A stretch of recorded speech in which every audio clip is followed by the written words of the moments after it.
StrayAllDay.com. Baldwin, StrayAllDay.com. I just started reading this new book. And actually, let me first of all tell you what the topic's going to be. The topic's going to be about how you need challenges, how you need to be in positions where you can get beat, in positions where you are being forced to step up your fortitude. Let's just put it that way. How you build fortitude. We'll probably call it that. I just started reading this new book. The book is not new, but it's new to me. It's called The Coddling of the American Mind. And the book is all about how our institutions are basically teaching people, starting from youth, let's say around like school age, like high school, college age. They're teaching youth that you want to do everything in your power to avoid anything that might be seen as some type of emotional challenge. Anything that, so for example, how any of you who follows anything in social news, anything like that, you've probably seen that sometimes there might be some speaker who's going to come speak at a college campus, but then the students, they protest and they basically get that speaker canceled, so that speaker can't come speak at the school. Or if that speaker does come speak at the school, all the protesters come and they basically shout the person down so they can't even give their speech. Y'all seen that happen?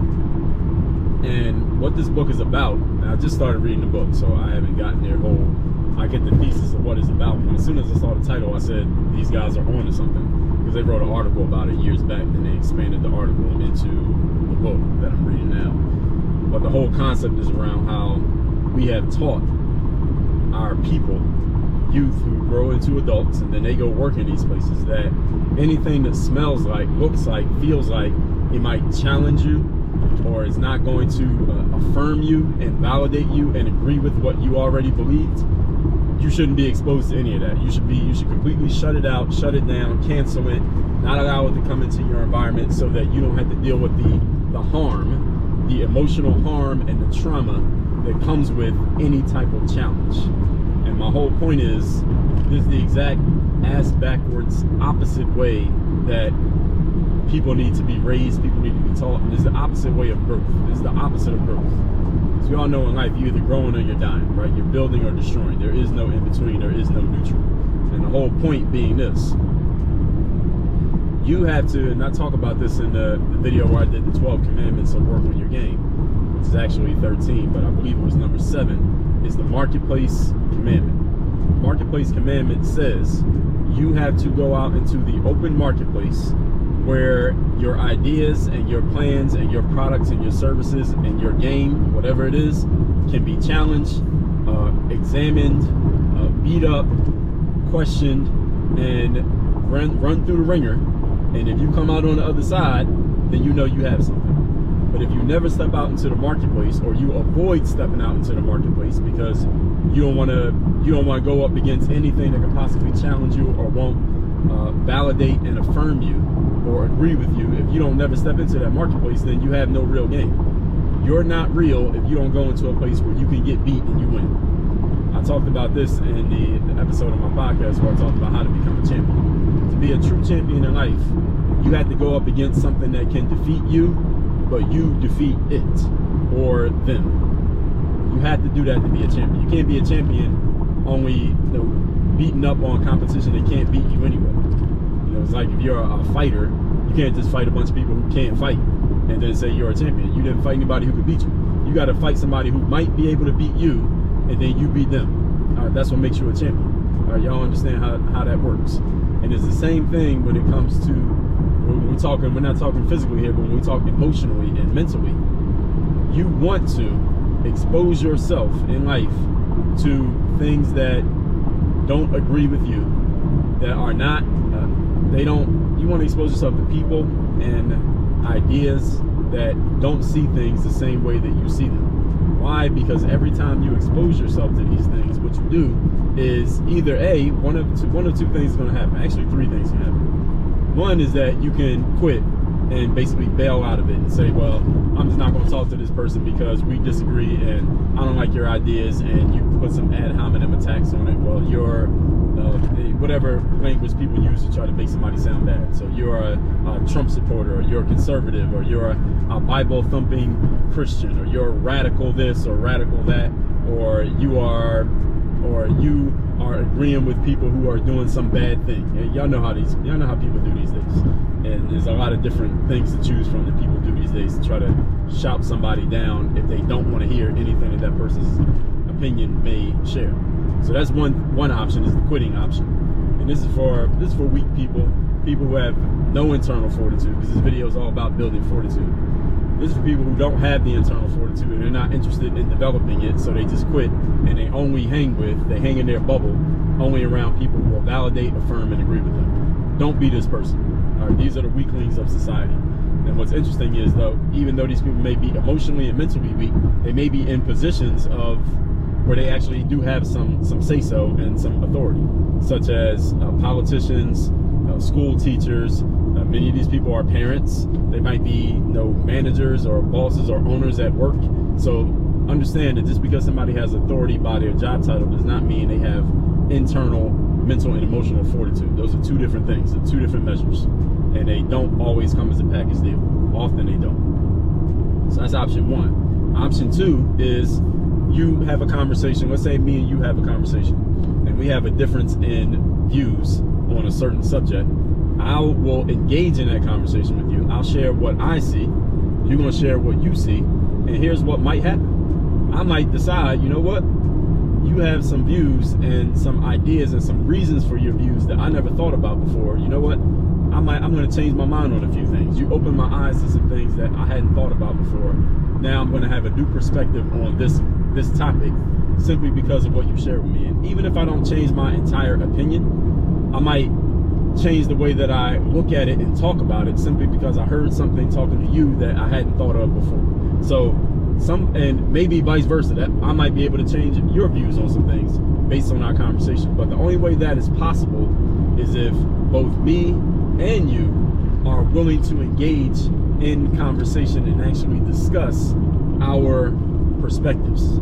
Challenge these days that a lot of people don't want to have a discussion with somebody who might have a different opinion from them. Therefore, this exchange of ideas is impossible, because if I don't want to talk to you because you have the wrong quote-unquote opinion, and you don't want to talk to me because I have the wrong opinion, there's no way that either of us can at least shape-shift the way that either of us is seeing things, because we're not engaging in conversation. So both people had to be courageous enough to have a conversation, even though from what I've said and what you said, our perspectives are not in agreement. So that's the second option, is that somebody's mind can get changed. Again, it doesn't have to be completely changed, but you could just change the way that I'm seeing things. Okay, now I still have my same opinion. My conclusion is still the same, but the way I get to that conclusion has changed because I got some new thoughts and some new ideas from this person who disagreed with me. Option three is that we have this conversation and we just butt heads and we just go further and further into our corners. All right, so I get stronger on the idea that I already had. You get stronger on the idea that you had. And now we're even further apart than we were before the conversation started. This is what happens a lot of times when you see on social media, like people going at it on, let's say, Twitter or something like that, when you only have this short space to make your point, and people are just trying to get a punchline rather than actually building out a case and an argument, which you can't do in a short space. Sometimes you need time, just like I'm doing right now, to kind of spell out what you're saying, especially when you're in dialogue with another person. Or in social media, you get people in the comment section. Again, they're trying to get a slam dunk and get a punchline in the comments rather than having a real dialogue. You want to have a real dialogue, you got to get on camera, not in the comments, but on camera, where you got to defend your stuff, they got to defend their stuff, and there's a back and forth exchange, not you just trying to make a point and hide your hands. Like again, like in the comment section, or like what happens on Twitter every single day. The only one that's productive is when two people can come together. And here's the thing, even if me and you have a conversation, we disagree on a certain point, and I even continue to believe what I believed before that conversation started, I will still be better in my argument. Why? Because I had to defend it in conversation with you. See, if I have a conversation with a bunch of people who agree with everything that I say, that means everything I say, they're just going to validate it and affirm it and agree with me, and it's like, yeah, you're right. Everything I said is just validated, and I just think I'm even more right than I was before. But if I have a conversation with you and you disagree with me and you challenge me on every point that I make and I have to defend it, even if you don't successfully change my mind on anything, what happens is I get stronger in my argument, which means the next person who challenges me, I'll be able to make my case more succinctly, better. I'll have stronger arguments, stronger talking points. Why? Because I had to basically put my ideas through a workout.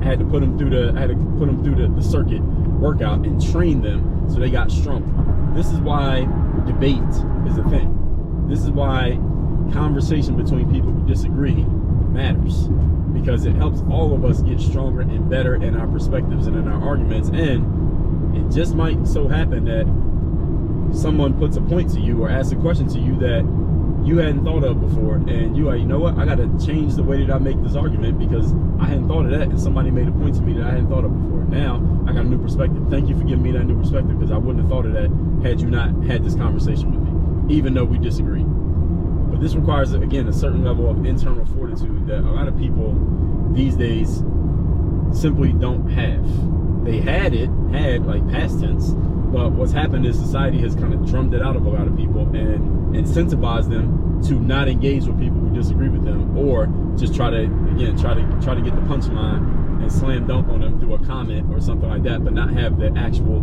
engagement and not have the actual discussion. So I'm the type of person who I'm always looking for these kind of conversations.